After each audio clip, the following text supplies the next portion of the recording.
Everyone, this is my dad, our very own handyman turned retiree. He still thinks a wrench can fix anything, even the economy. That's what my daughter, Lily, said into the microphone at her charity gala. The audience laughed, polite, elegant laughter. The kind that sounds harmless until you're the one standing under it. My name's Thomas Hale, 72, from Boston. I stood there in my best suit, one that fit a little tighter than it used to, smiling like it didn't hurt. Lily looked radiant on stage, her voice clear, her confidence the kind I used to pray she'd have. The lights caught her earrings, the same pearl drops her mother wore once. I should have felt proud. Instead, I felt small, like I was standing in a life I'd built but no longer belonged to. She handed the microphone to the next speaker, a young executive from the foundation, and turned to me with that smooth, practiced grin. "You're enjoying yourself, right, Dad?" "I am," I said. "You've done well." She kissed my cheek lightly, already looking past me. "Try not to talk about power tools tonight, okay?" she whispered. Then she walked away. I stayed near the back of the ballroom. The chandeliers sparkled overhead, and the music swelled between speeches. People drifted by with champagne flutes, talking about grants and partnerships and philanthropic ecosystems. Not one of them looked like they'd ever swung a hammer. On the stage behind the speakers, a large digital screen displayed the donor wall, scrolling through names of those who'd given the most to her charity. I watched quietly as each name faded into the next. Corporations, socialites, one senator. My name wasn't there. That didn't surprise me. I'd made sure of that years ago when I began donating under an anonymous trust. I didn't want recognition. I just wanted Lily's dream to survive, her mother's dream too, before cancer took her. But standing there, listening to her dismiss the man who'd built her future with his calloused hands, something in me twisted. A young man nearby, one of her staff members, smiled politely. "She's something, isn't she?" he said. "She is," I replied. He raised his glass. "You must be proud." "I am," I said again. It was true, even if it hurt to admit it. The night went on. Speeches, laughter, applause. When the auction started, people lifted their paddles to bid thousands for items they'd never use. A yacht weekend, a private wine tasting, a painting of the skyline. All for the cause. Lily glided across the stage, thanking each donor by name. Her tone softened for the wealthy, brightened for the famous. But when her eyes met mine in the crowd, she only smiled, distant, polite. When the lights dimmed for dinner, I quietly stepped outside to the balcony. The air was cold, sharp with December wind. Boston's skyline glittered across the river, and for a moment, I imagined my wife, beside me again, her arm through mine. "Can you believe it, Tom?" she'd say. "Our girl changing the world." I could almost hear her voice, but I also knew she would have caught the sadness I tried to hide behind my smile.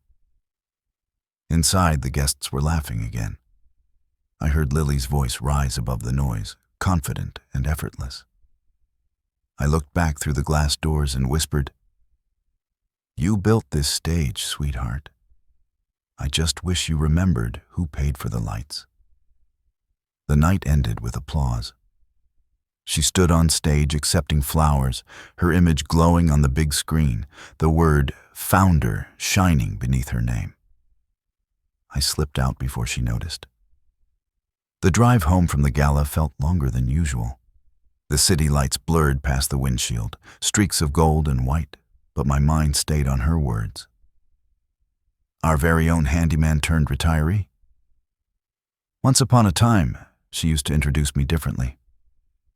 "This is my dad. He can fix anything." I used to love that. Back then, it wasn't a joke. It was pride. The road was quiet except for the hum of the tires. My reflection in the rearview mirror looked tired, not just old, but hollowed out by years of trying to stay invisible for her sake. When I stopped at a red light, I glanced at the passenger seat. The program from the Gala lay there, glossy and perfect. On the cover, Lily smiled in that practiced, confident way. The same look she gave reporters and cameras. The headline read, "Lily Hale Foundation, Building Hope." I whispered into the empty car. Funny how you forget who built the roof first. At the next stoplight, my phone buzzed. A new email notification lit up the screen. It was from the foundation's executive director, Sandra Mayfield, a kind woman I'd met only twice. The subject line read, "Thank you again for your continued generosity." I opened it, and the first line nearly made me laugh, not from humor, but disbelief. "Mr. Hale, your anonymous endowment continues to make a tremendous difference in sustaining Lily's vision. We are deeply grateful for your discretion." I stared at those words for a while, the irony sharp enough to cut through the sadness. My daughter's pride was built on a foundation funded by the man she'd just mocked in front of 100 people. When the light turned green, I didn't drive right away. I just sat there, watching the reflection of the red light fade from the hood of the car. I thought about her mother again, about the night before she died. She'd grabbed my hand and whispered, "Promise me one thing, Tom. Don't ever stop believing in her, no matter how far she drifts." I'd made that promise. And tonight, I realized how far Lily had drifted. Far enough that she couldn't see me anymore. When I finally reached home, I parked the car in the driveway and sat for a minute before going inside. The house was still, filled with the quiet hum of old memories. On the mantel, her mother's photo smiled back at me. I poured a small glass of bourbon and stood by the window. The streetlights cast long shadows across the workshop out back. My old world, the one that smelled of sawdust, oil, and honest work. I looked down at my hands, rough, scarred, a little shaky now. Hands that had held tools, raised walls, built homes.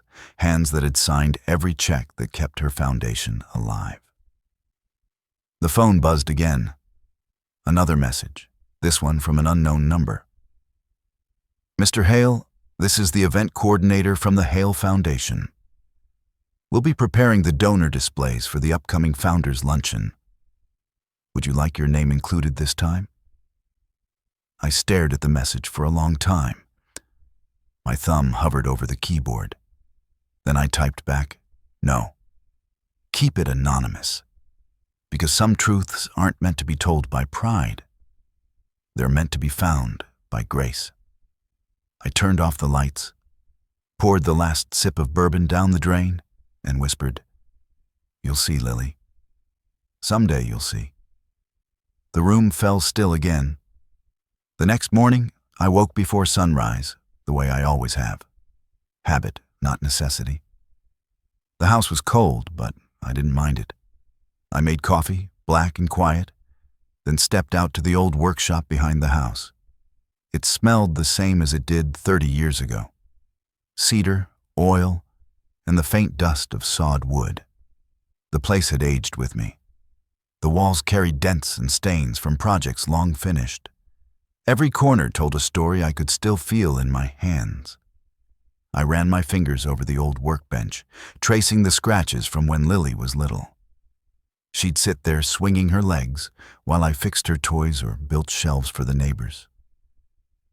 "Make it strong, Daddy," she'd always say, "so it never breaks."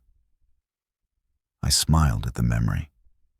The warmth of her voice, the way she'd watch me with pure belief. Back then, being her hero was as simple as tightening a bolt. I opened the drawer beneath the bench. Inside was a small metal box, scuffed and rusted at the edges. I hadn't opened it in years. Inside were old receipts, tax forms, and a stack of donation records. The proof of what I'd built after retiring from carpentry. When I sold my small home renovation business a decade ago, I'd taken every dollar and quietly formed an endowment fund. It was meant to honor her mother, Ellen, the Ellen Hale Trust for Hope. Lily's foundation had been its largest beneficiary from the start, though she never knew. I'd made sure of that. Back then, I told myself anonymity kept her humble. Maybe it did for a while. But now, it felt like that same silence had helped her forget where she came from. I picked up one of the old receipts, yellowed around the edges.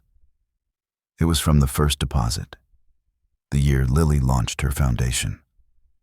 I'd written, for her dream and for her mother's memory. The ink was faint now, but the feeling wasn't. I sat down at the bench, the chair creaking beneath me. Outside, the world was waking up, birds starting their songs, the faint rumble of cars in the distance. I took a sip of coffee and whispered, "Ellen, I kept my promise. I believed in her. I still do. But what happens when belief becomes blindness?" The question hung in the air, unanswered. I reached into the box again and found something else. A photograph. Lily, at 16, standing with me in this same workshop, both of us covered in sawdust, grinning like we'd built the world. That was the day we finished her first volunteer project, repairing old furniture for a community center. She'd said, "If I ever run something big, I'll make it about helping people, not impressing them." That memory stung now, not because it wasn't true then, but because it had slipped so far away. I placed the photo on the bench beside the faded receipts. Then I folded my hands and sat still for a while. The smell of sawdust always felt honest. It reminded me that every good thing starts small, invisible, like the work that holds up the shine. I didn't know it yet, but in a few days, that quiet work would stop being invisible. The call came that afternoon while I was sanding a piece of maple for an old neighbor's table. The phone buzzed on the workbench, screen lighting up with a number I didn't recognize. "Mr. Hale?" a polite voice asked. "This is Margaret from the board of the Hale Foundation. I hope I'm not disturbing you."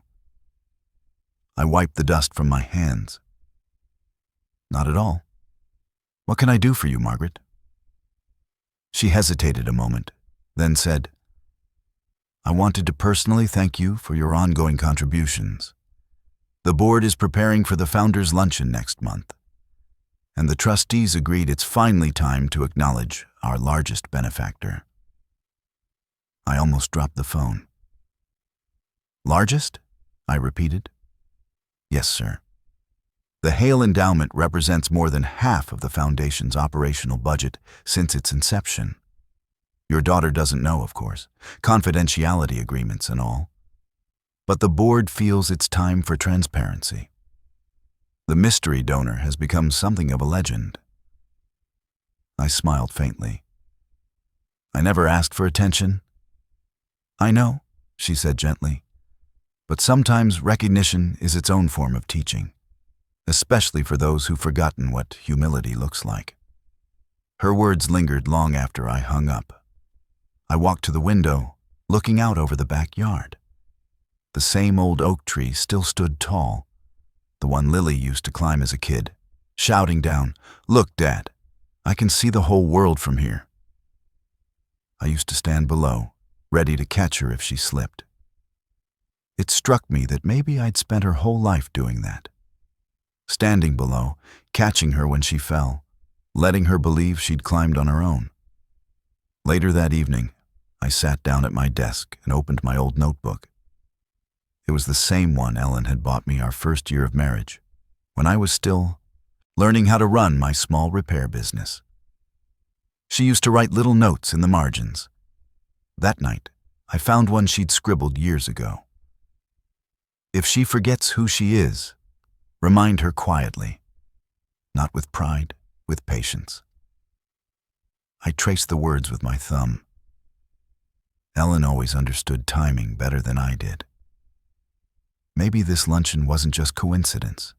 Maybe it was her way, wherever she was, of reminding me that truth has its own schedule. I thought about Lily again, about the way she'd laughed at the gala, how she'd looked at me like I was a guest in her world instead of the man who built it. For the first time, I wondered what it would feel like for her to read that donor list, to see my name there, written not in bitterness, but in quiet, unshakable love. The thought didn't fill me with pride. It filled me with peace. I closed the notebook, took a deep breath, and said softly into the empty room, "All right, Ellen, we'll do it your way, quietly." The air felt lighter then. The next morning, I called Margaret back and said, "Include my name." There was a pause. Then she said, "She'll see it, you know." "Yes," I replied. "That's the point." That night, I couldn't shake the feeling that something was waiting for me, something unfinished. The workshop felt too quiet, the house too still. After dinner, I wandered into the small storage room Ellen used to call her memory corner. Her things were still there, neatly boxed, untouched for years. Old scarves, handwritten recipes, and near the bottom, an envelope with my name written in her handwriting. Thomas. For when silence starts to feel heavier than love. My heart slowed. Ellen had always known how to leave words behind that arrived at exactly the right time. I sat down at the kitchen table and opened the letter carefully. Her handwriting was uneven toward the end, but the words were clear.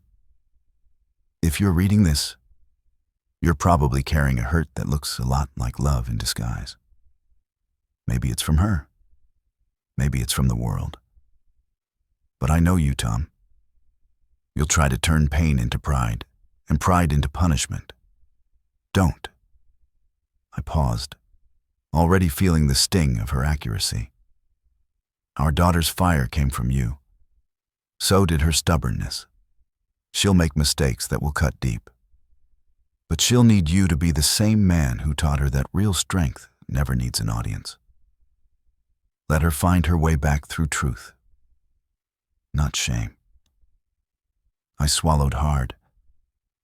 At the bottom, she'd added one last line.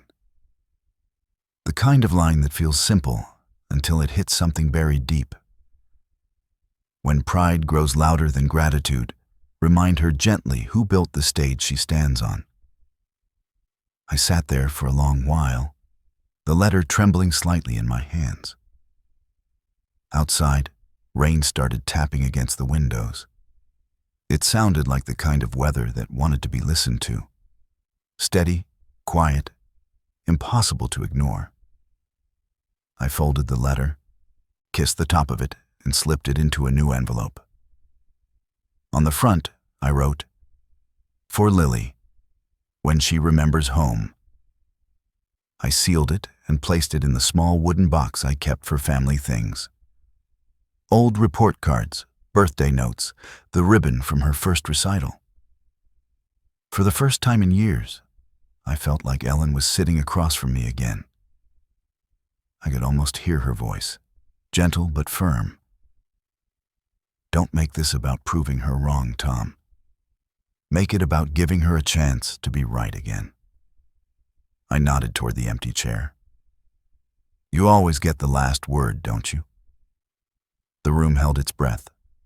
That night, I slept better than I had in months. Because now, there was nothing left to plan, only to wait. The truth was coming, not through my hands, but through hers. The founders' luncheon took place in a sunlit hotel ballroom overlooking the harbor, all glass and gold, the kind of place built to impress. I arrived early, quietly, dressed in the same gray suit I'd worn to her mother's funeral. It wasn't for ceremony this time. It was for grounding. I found a seat near the back, far from the cameras. Volunteers moved between tables, setting name cards and polishing silverware. Lily stood near the stage, laughing with donors and staff, every gesture poised and perfect. She had her mother's grace and my stubbornness. The event began with applause. The host spoke about the foundation's growth, its global reach, its impact on families. I listened, proud and aching all at once. Then came the moment. Today, the host said, we finally honor the anonymous donor whose generosity built this very foundation. Without this individual, none of what we celebrate today would have been possible. The lights dimmed slightly. Lily's smile brightened, excited. She whispered to the woman beside her, finally, we'll know who it is. The host continued, reading from the note card. It is our great privilege to thank Mr. Thomas Hale. The sound of my name filled the room like a soft tremor. People began to turn, some clapping, others whispering. Cameras flashed, and Lily froze. For a moment, she didn't move. Her eyes swept the room until they landed on me. I didn't stand. I didn't wave. I just nodded once, steady and calm. Her lips parted, but no words came out. The applause swelled politely, the kind reserved for a name people recognize but don't understand. Then it faded into a heavy silence that settled like fog over the tables. The host gestured for me to come up, but I simply shook my head. I didn't need the stage. I'd built enough of them in my life. Instead, I watched Lily walk slowly to the microphone. Her voice wavered at first. My father, she began. Then she stopped, pressing a hand against her chest as if catching her breath. He's been supporting us all along. I didn't know. A quiet murmur rippled through the audience. She glanced at me again. Our eyes met across the room, hers filled with something that looked like shame and love, fighting for the same space. She took a breath, steadier now. Everything I've done, every life this foundation has touched, started because of him. My father doesn't talk about his work, but he spent his life fixing broken things. And maybe that's what he's been doing for me, too. I felt my throat tighten. Applause followed again, softer this time, human, not the hollow kind that fills headlines. I looked around and saw people smiling toward me, nodding with quiet respect. But I wasn't looking for any of them. My eyes stayed on Lily. She stepped away from the podium and mouthed, "I'm sorry." I gave her a small nod. Not forgiveness, not yet. Just acknowledgement. The event carried on, speeches and toasts blurring into background noise. I left before dessert, slipping out while they played a montage of thank yous. Outside, the sunlight hit the harbor just right, the water calm and silver. I took out Ellen's letter from my pocket and ran my fingers over the words again. Remind her gently who built the stage she stands on. She knows now, I whispered. And you were right. Gently worked. For the first time in a long while, I didn't feel heavy anymore, just tired and grateful. It was nearly midnight when I heard the knock on my door. 3 soft taps, hesitant, almost rehearsed. I didn't need to ask who it was. Some silences carry a name. When I opened the door, Lily stood there in the cold, still wearing her dress from the luncheon.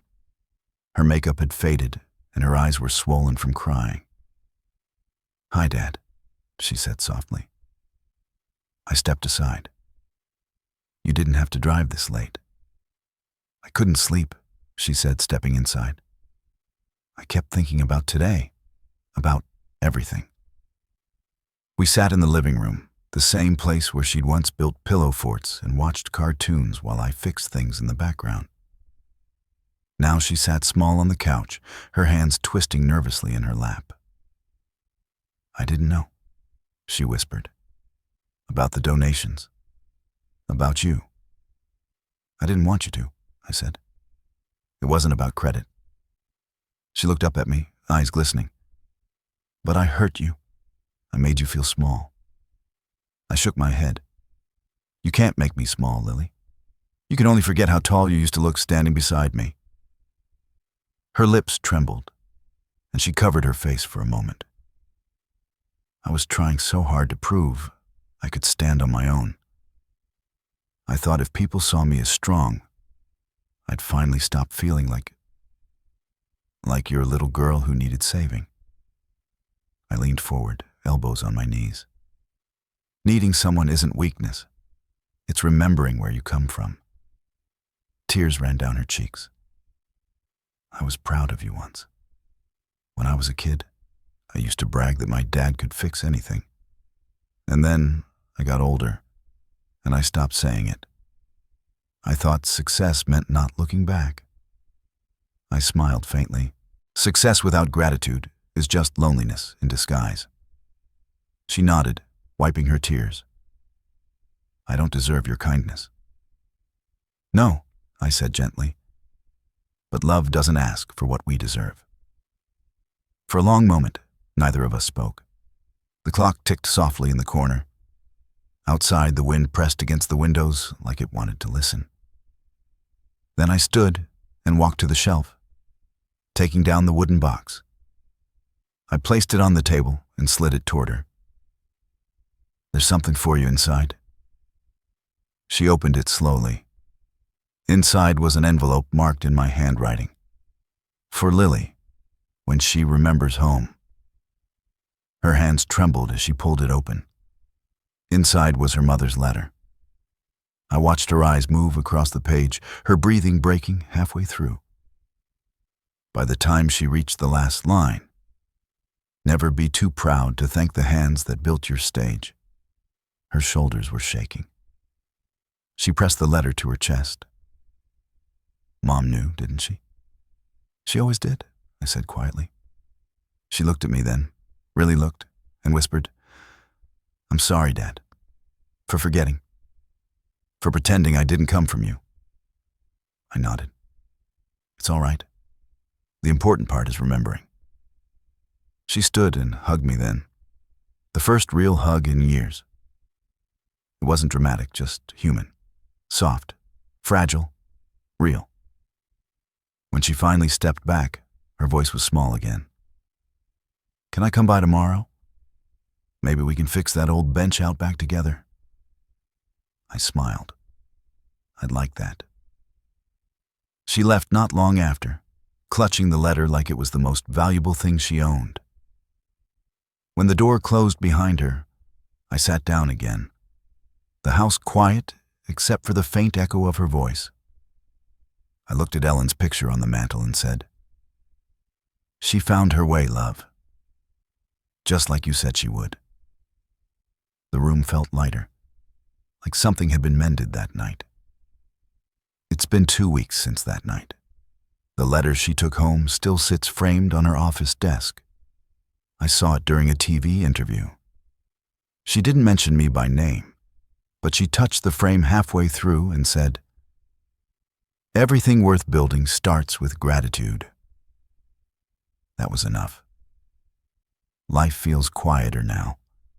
No more galas or speeches, just mornings with coffee, the hum of the heater, the steady rhythm of a man who's done what he could. I still work in my shop some days, repairing things for neighbors who pay me with pie or conversation. It's funny. The same hands my daughter once called outdated are the same ones that made her dreams possible. Last Sunday, she stopped by again. No cameras, no foundation talk, just Lily. She wore jeans and a sweater, hair pulled back like she used to when she helped me paint fences as a kid. We didn't talk much. We didn't need to. She just sanded wood beside me, quiet and present.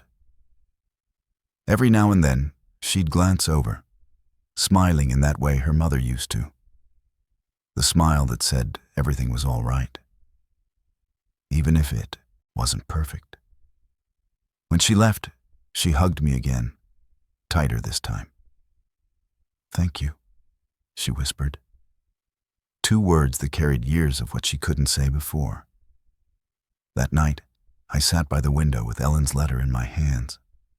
The house was warm, but I still felt that faint chill of loneliness that never fully leaves after someone you love is gone. I looked out at the yard, the same one where Lily learned to ride her bike, the same one where I'd taught her that when something breaks, you fix it. You don't throw it away. Now I wonder if that lesson still holds true. Maybe some things aren't meant to be fixed. Maybe they're meant to be understood. So I'll ask you, the ones listening to my story, what would you do if you were me? Would you forgive her completely and let the past stay buried? Would you keep your distance and let her learn on her own? Or would you finally tell her that love, no matter how unconditional, still needs respect to survive? Because I've spent a lifetime building things that last. But this is the one thing I can't fix with my hands. And yet somehow, I still love her.